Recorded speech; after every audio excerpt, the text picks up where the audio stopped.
Hello दोस्तों, जय राम जी की। कैसे हैं आप सब? होप सो आप सभी बहुत अच्छे होंगे।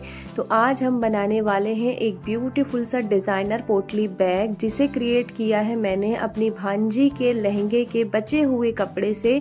और आपको विश्वास ही नहीं होगा कि ये बचे हुए कपड़े का इतना डिज़ाइनर, बिल्कुल मार्केट जैसा हमारा पोटली बैग बनकर क्रिएट हुआ है। तो चलिए फिर वीडियो को शुरू करते हैं। चीज़ें मैंने आपको बता दी है कि मैंने क्या क्या ली है। तो वेलकम टू माय चैनल पर नए हैं तो चैनल को सब्सक्राइब जरूर करिएगा। दोस्तों, यहाँ पर मैंने लिया है इस तरीके का बचा हुआ फैब्रिक। आपने ऑनलाइन और ऑफलाइन दोनों ही तरीके से पोटली बैग देखे होंगे मार्केट में, जो कि काफ़ी कॉस्टली मिलते हैं। सेम ऐसा ही ना हम घर पर भी क्रिएट कर सकते हैं। यदि हमारे पास कोई भी फैब्रिक हो, चाहे वो किसी डिज़ाइनर लहंगे के बचा हुआ फैब्रिक हो, किसी ब्लाउज पीस का हो, या हमारे पास किसी दुपट्टे का भी हो, बहुत ही ईजिली से क्रिएट हो जाता है। तो मेजरमेंट पे सारा कुछ यहाँ पर मेंशन कर दे रही हूँ कि मैंने इसे कैसे कैसे क्रिएट किया है। आप स्टेप बाय स्टेप वीडियो को आराम से देखिएगा। यदि आप वीडियो को स्किप कर करके देखोगे तो आप हो सकता है कोई भी आपका जो इम्पोर्टेंट क्लिप है वो छूट जाए, इधर उधर हो जाए, और आप ये पोटली बैग अच्छे से क्रिएट ना कर पाएँ। क्योंकि यदि आपने मेजरमेंट गड़बड़ किया तो आपका ये बैग नहीं बनने वाला है। ये जितना ईजी है ना, उतना ही ईजी है इसे समझना भी। तो उसके लिए आपको वीडियो को आराम से ज़रूर देखना पड़ेगा, ताकि आपको समझ में आए कि इसे हमने बनाया कैसे है। तो मेजरमेंट मैंने आपको बता दिया है, उस हिसाब से मैंने इसके पीसेस कट कर लिए हैं। सेम ऐसे ही प्रोसेस है ना, आप मल्टी कलर वाला ट्राइंगल वाला पोटली बैग भी बना सकते हैं। उसमें आपको सिर्फ इतना करना है कि जैसे मैंने यहाँ पर ये 4 पीसेस एक साथ ही कट किए हैं ना, उसमें आपको अलग अलग कट करने पड़ेंगे। बस अंतर इतना सा रहेगा। उसके बाद नीचे वाले पार्ट को ज्वाइन करने के लिए मैंने एक स्क्वायर शेप को भी कट कर लिया है, और इस पीस को भी मैं कट कर कर अलग कर लिया। और देखिए ये भी 6 बाय 6 इंच का है, मीन्स लेंथ और विड्थ दोनों ही इसमें 6 बाय 6 है। उसके बाद ये कट करने के बाद हमने यहाँ पर अस्तर का कपड़ा लिया हुआ है यहाँ पर देखिए। और अस्तर लगाने के लिए आप कोई भी पुराना यदि कपड़ा हो ना, वो भी यूज़ कर सकते हैं। देखिए मैंने यहाँ पर कॉटन का कपड़ा यूज़ किया हुआ है, और इसे भी मैंने कट कर लिया है। यहाँ पर ले रही हूँ मैं फॉर्म शीट। ये जो साड़ी वगैरह रैप होकर आती है ना, ये वही फॉर्म शीट है। इसे मैं कभी भी नहीं फेंकती हूँ, इस तरीके से इसका रीयूज़ करती रहती हूँ। तो आप चाहें तो इस तरीके से साड़ी में जो सीट आती है ना, उसका रीयूज़ कर सकते हैं। और यदि आपको ये नहीं लगाना है तो इस पार्ट को आप स्किप कर दें। उसके बाद हमें अस्तर लेना है और फॉर्म शीट को उसके ऊपर अच्छे से रखना है। देन यहाँ पर रखना है हमें अपना मेन फैब्रिक, और बस इन तीनों को हमें आपस में ज्वाइन कर देना है। अभी देखो, ऐसा ज़रूरी नहीं है ना कि आप इसे सिलाई मशीन की हेल्प से ही बनाएं। हाँ, बट इतना ज़रूर है कि सिलाई मशीन से काम काफ़ी स्मूथ हो जाते हैं और टाइम भी बहुत बचता है। तो सिलाई मशीन से बहुत जल्दी जल्दी चीज़ें बन जाती हैं। लेकिन अगर किसी के पास नहीं है तो वो हाथ से भी बना सकता है, बहुत ही ईजिली क्रिएट हो जाता है। और यदि कोई मेरे फ्रेंड्स ऐसा वीडियो चाहते हैं जिसे मैं पूरा हाथ से स्टिच करके दिखाऊं, तो आप उसके लिए मुझे कमेंट करिएगा। मैं आपको एक वीडियो ऐसा लाकर जरूर दिखाऊंगी जिसमें मैंने पूरा जो बैग है वो हाथ से सिलकर बनाऊंगी। तो उसके लिए आपको मुझे एक अच्छा सा कमेंट करना पड़ेगा। और यहाँ पर मैं इसमें इनविजिबल वाली चेन अटैच कर रही हूँ। यदि आप बिगिनर्स हैं, आपको चेन लगाने में प्रॉब्लम जाता है, यहाँ पर तो विजिबल चेन लगा सकते हैं, बहुत ईजिली वो लग जाती है। और यहाँ पर आपने देख ही लिया है कि मैंने इसे कैसे लगाया हुआ है। जब दूसरी वाली बारी आई ना लगाने की, तो फैब्रिक सीधा रखा है और बस चेन को अपोजिट किया है, और इस साइड से भी मैं इसे सेट कर दूंगी। और लीजिए, मेरी चेन एकदम रेडी है। अब इसके बाद मैं फैब्रिक को आपको सीधा कर कर दिखाती हूँ। ये देखिए, चेन ऑलमोस्ट पूरा सेट है। उसके बाद इसे धीरे से हम बंद करेंगे। बस आपको एक बात का ध्यान रखना है ना, कि चेन को पूरा बंद नहीं करना है, थोड़ा सा खुला रहने देना है। ऐसा मैं आपको क्यों कह रही हूँ, ये मैं आपको आगे जाकर बताऊंगी। जितने भी एक्स्ट्रा पार्ट है ना, उसे हमें कट कर लेना है। तो अब जो हमारा पोटली बैग है वो कुछ ऐसा दिखाई दे रहा है। तो जो इसमें 2 पार्ट है वो ज्वाइन हो चुके हैं। अभी हमें 3 वाला करना है।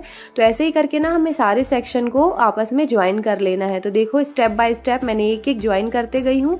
और यहाँ पर अभी मैं लास्ट वाला पार्ट भी इसमें ज्वाइन कर रही हूँ।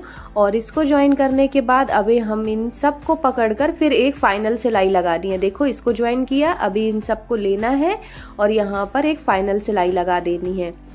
उसके बाद आप देखेंगे ना कि बढ़िया से सभी तरफ जो है अच्छे से सिलाई लग चुकी है। अभी हमारा नीचे वाला पार्ट का काम बाकी है, तो अभी हम इसे कंप्लीट करेंगे। इसके लिए मैंने पहले जो स्क्वायर पीस कट कर कर रखा था ना, उसे लेकर आ रही हूँ।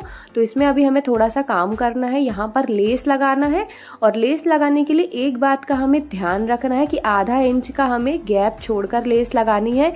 क्योंकि जब हम दोनों फैब्रिक को आपस में मिलकर सिलाएंगे ना, मतलब सिलाई करेंगे तो फिर वो पाइप वगैरह टूट जाते हैं, इसलिए आधा इंच के डिस्टेंस से लगाइए। और ये देखो पाइप सारे अंदर कर दिए हैं और आधा आधा इंच हमने छोड़ दिया है।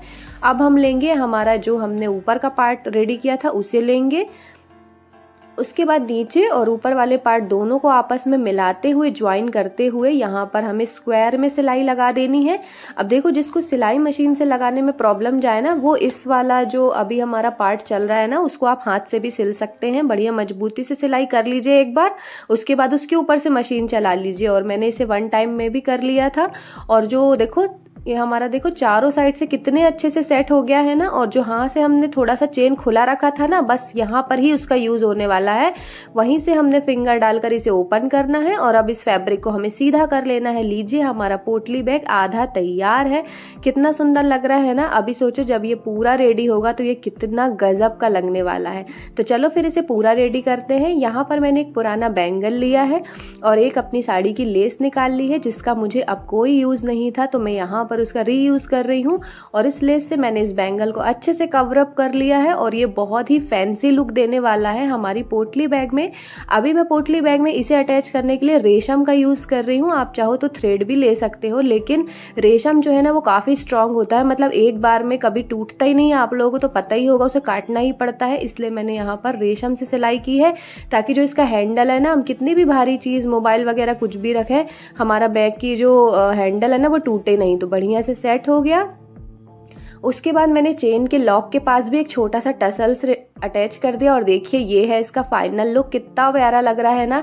और ये मेरी साड़ी और ब्लाउज के फैब्रिक से सेम मैच हो रहा है, मतलब ऐसा लग रहा है ना किसी के साथ आया हो। तो ऐसे प्यारे प्यारे से पोटली बैग आप घर पर ही बना सकते हैं। देखो बिल्कुल मार्केट जैसा लग रहा है, लग ही नहीं रहा है कि इसे मैंने घर पर क्रिएट किया है। तो ऐसे छोटे छोटे आइडियाज आप लगाकर अपने पैसों की भी बचत कर सकते हैं, साथ ही साथ अपने स्टाइल को भी मेंटेन रख सकते हैं। तो कैसा लगा आपको आइडिया नंबर 1, बताइएगा जरूर। और अच्छा लगा हो तो क्या आप इसे ट्राई करने वाले हैं, मुझे कमेंट कर जरूर बताइएगा। तो चलिए फिर हम चलते हैं हमारे प्यारे से आइडिया नंबर 2 की तरफ, जिसे भी मैंने क्रिएट किया है एक वेस्ट फैब्रिक से। तो चलिए इसे भी हम क्रिएट करते हैं। तो सबसे पहले मैंने मेन फैब्रिक को कुछ इस तरीके से रखा है। इसका मेजरमेंट 20 इंच इसकी लेंथ है, विद इसकी 10 इंच है। मेन फैब्रिक का भी मैं आपसे बता रही हूँ। उसके बाद हम यहाँ पर जो भी चीज़ें अस्तर के लिए लेंगे वो आपको ध्यान से देखना है, बिल्कुल भी जल्दबाजी में नहीं देखना है। ये देखो ये लिया हुआ है मैंने बकरम, और उसके बाद यहाँ पर लिया है मैंने शाटन, और एक मैं कॉटन का कपड़ा लूंगी। तो जो भी हम 3 अस्तर इसमें लगा रहे हैं, एक बात का आपको विशेष ध्यान रखना है कि लेंथ तो सेम रहेगी, मतलब जो हम अंदर अस्तर लगाएंगे ना लेंथ सेम रहेगी, लेकिन जो इसकी चौड़ाई है ना विड्थ जो है उसमें हमें 2 इंच को माइनस करना है। मतलब ये कितना लेना है 8 इंच। 10 था ना हमारा मेन फैब्रिक, तो 10 की जगह हमें जो अस्तर लगाएंगे ना वो 8 लेना है। ऐसा क्यों करना है अभी आपको स्टेप बाय स्टेप देखने मिल जाएगा। नीचे मैंने 1 इंच पर डॉट किया था और वहीं पर मैं जो अपना ये आप लेस देख रहे हैं ना उसे अटैच कर रही हूँ। अच्छा ये लेस भी ना मेरे पास पहले से ही रखा हुआ था, कहाँ से रखा हुआ था अभी आपको आगे बताती हूँ। उसके पहले आप यहाँ पर फैब्रिक देख लीजिए, मैंने एक कॉटन का रखा है, उसके ऊपर बकरम का फैब्रिक रखा है, उसके ऊपर शाटन रखा है। अभी आपको लग रहा होगा इतने सारे अस्तर में क्यों लगा रही हूँ, शाटन इसलिए लगा रही हूँ ताकि उसमें अच्छे से शाइन आ जाए, और कॉटन और बकरम से ना बहुत ही बढ़िया वॉल्यूम आने वाला। तो ये सारी चीजें अवेलेबल थी तो मैं लगा रही हूँ। अगर आपके पास नहीं है ना तो आप सिर्फ 2 कपड़े में भी इसको बना सकते हैं, मतलब मेन फैब्रिक और एक कॉटन का अस्तर, 2 फैब्रिक से भी आप इसे आसानी से क्रिएट कर सकते हैं। एक सिलाई लगाने के बाद मैंने सेंटर में प्रेस सिलाई लगाई है। अभी हमें इसे ऐसे रखना है और अब देखो हम इसे नीचे की तरफ जहां पर ये हमारा फाइनल फैब्रिक है ना वहां तक लेकर आना है, और अब हमें ऊपर और नीचे दोनों सिलाई लगा लेनी है। ऐसा करने से देखो ऊपर की तरफ आप देखेंगे 1 इंच का कपड़ा निकल कर आ गया है मेन फैब्रिक वाला। तो अभी ऊपर और नीचे हमने सिलाई लगा ली है। उसके बाद मेन फैब्रिक के जस्ट नीचे से हाफ इंच पे हमें मार्क करना है। सिर्फ आधा इंच ही रखना है, आधे इंच से ज्यादा नहीं करना है वरना बहुत ज्यादा सिलाई हो जाएगी।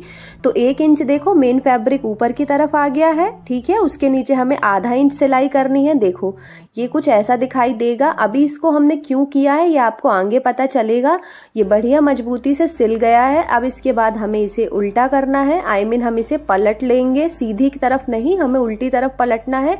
कुछ ऐसे रखना है और और फिर साइड भी इसके हमें लॉक कर लेने हैं। आई मीन साइड में सिलाई लगानी है, तो 1/2 इंच के करीब हमें साइड में सिलाई लगानी है। उसके बाद साइड को लॉक करने के लिए ना मैं यहाँ पर एक पट्टी का यूज़ कर रही हूँ, पाइपिंग भी कर सकते हैं आप। तो कुछ इस तरीके से सेव कर दिया है मैंने, पूरे जितने भी रेशे वगैरह थे अब नहीं निकलेंगे। अब हम इसके नीचे के पार्ट को तैयार कर लेते हैं। तो जितना भी मेरे पास कपड़ा बचा हुआ था ना, मैं उसमें ही एडजस्ट कर इसे बना रही हूँ। ये कपड़ा ज़्यादा था नहीं, तो आप देख ही सकते हैं मैंने जोड़ लगाकर इसे बनाया है शाटन के कपड़े को। अब इसको क्या करना है ना, जो हमारा मेन फैब्रिक था ना उसको 4 फोल्ड में लेना है। मतलब ये देखो सेंटर से हमें मोड़ना है। अभी इसमें 4 फोल्ड दिखाई दे रहा होगा आपको। ये अभी मतलब आपको सिर्फ 2 बार ही मोड़ेंगे ना, लेकिन कपड़ा हमारा 4 दिख रहा होगा आपको। ऐसे ही हमें सेम जो नीचे का पार्ट बना रहे हैं ना, किसी भी मेजरमेंट से आप काट लो इसको, और उसके बाद उसके 4 फोल्ड करके बस कपड़ा इतना होना चाहिए कि जब हम इसके ऊपर मेन फैब्रिक रखें तो ऐसा सर्कल ड्रॉ हो पाए। तो ये देखो सर्कल ड्रॉ हो गया ना। अभी इसे आप सर्कल का पूरा ऐसा करके राउंड करके अच्छे से कट कर लीजिए, तो नीचे का पार्ट निकल कर आ जाएगा। इसके लिए बहुत ज़्यादा मेजरमेंट लगाने की ज़रूरत नहीं है कि नीचे का पार्ट कैसे निकालना है। बस जो ऊपर था उसे हमें फोल्ड करना है, 4 फोल्ड आ जाएगा, तो फिर नीचे वाले पार्ट को कट करना है और बस मशीन में ऐसे गोल गोल घुमाकर दोनों फैब्रिक को पकड़कर आपस में ज्वाइन कर लेना है ना। ये एकदम ईजी। और जो हमने नीचे आधा इंच छोड़ा था ना, उसी के हेल्प से यहाँ पर पूरी सिलाई हो गई है। मतलब दोनों फैब्रिक को पकड़कर आराम से हमने सिल दिया है। अब देखो ये हमारा आधा बैग रेडी हो गया है। अभी हमें यहाँ पर डोरी अटैच करना है। डोरी अटैच करने के लिए जो हमने आधा इंच सिलाई की थी ना, बस वहीं पे हमें कट लगाना है। एक कट इधर लगाएंगे और एक कट दूसरी साइड लगाएंगे। दोनों साइड हमें कट लगाना है और उसके बाद हमें डोरी इसमें इंसर्ट कर देनी है। यदि आपको डोरी लगाने में कोई भी गड़बड़ी हो या समझ में नहीं आ रहा है तो आप मुझे कमेंट कर सकते हैं। मैं आपको कमेंट कर जरूर रिप्लाई दूंगी कि आपको डोरी कैसे अटैच करनी है। उसके बाद इसमें थोड़ा सा और इसे हाईलाइट करने के लिए मैंने यहाँ पर कुछ टसल्स लगा लिए हैं। और ये टसल्स ना गाइस मार्केट में 10 रुपए के 2 मिलते हैं, तो ये बहुत ज़्यादा महंगे नहीं आते हैं। कई बार ना लोग वीडियो देखकर ऐसा भी कॉमेंट करते हैं कि घर पर चीज़ें बनाओ तो बहुत महंगी बनती है, बट ऐसा होता नहीं है। ये बस अपना सोचने का नजरिया है दोस्तों। और मैं तो आपको ऐसे ही आइडियाज बताती हूँ जिससे आपके पैसे सेफ होते रहें। तो देखो छोटे छोटे स्टोन लगा दिए, इसे और हाईलाइट कर दिया। और एक पुराना बैग रखा था ना, पुरानी चीज़ों से मुझे इसीलिए बहुत प्यार रहता है कि वो कहीं ना कहीं काम आ ही जाती हैं। तो देखो इसी बैग का हैंडल निकाल कर मैं उसमें अटैच कर रही हूँ। ये बैग अब मेरा खराब हो चुका था और इसका हैंडल मैंने यहाँ इस्तेमाल कर लिया। तो इस बैग के लिए मैंने बहुत कुछ नहीं खर्च किया है। 10 से 20 रुपए वाले टसल्स लिए हैं। और ये जो लेस है ना, मैंने बहुत टाइम पहले आप लोगों से एक लैंप का वीडियो शेयर किया था और लेस का प्राइस तो मैंने आपसे बताया ही था कि 30 रुपए मीटर मिलती है ये वाली लेस। तो बस सोचो जरा ये बैग मैंने कितने में रेडी किया, मात्र 50 रुपए के खर्च में। तो इसी तरह के अच्छे अच्छे आइडियाज़ के लिए मुझे सब्सक्राइब करना बिल्कुल ना भूलें। मेरे वीडियो को ज़्यादा से ज़्यादा फ्रेंड्स एंड फैमिली मेम्बर्स के साथ शेयर करें। और कौन सा बैग आपको ज़्यादा बेस्ट लगा है वो भी मुझे कमेंट कर ज़रूर बताइएगा। आपके कमेंट का मुझे इंतज़ार रहेगा। तो चलिए फिर मिलती हूँ नेक्स्ट वीडियो में। तब तक के लिए tata bye bye. Thanks for watching.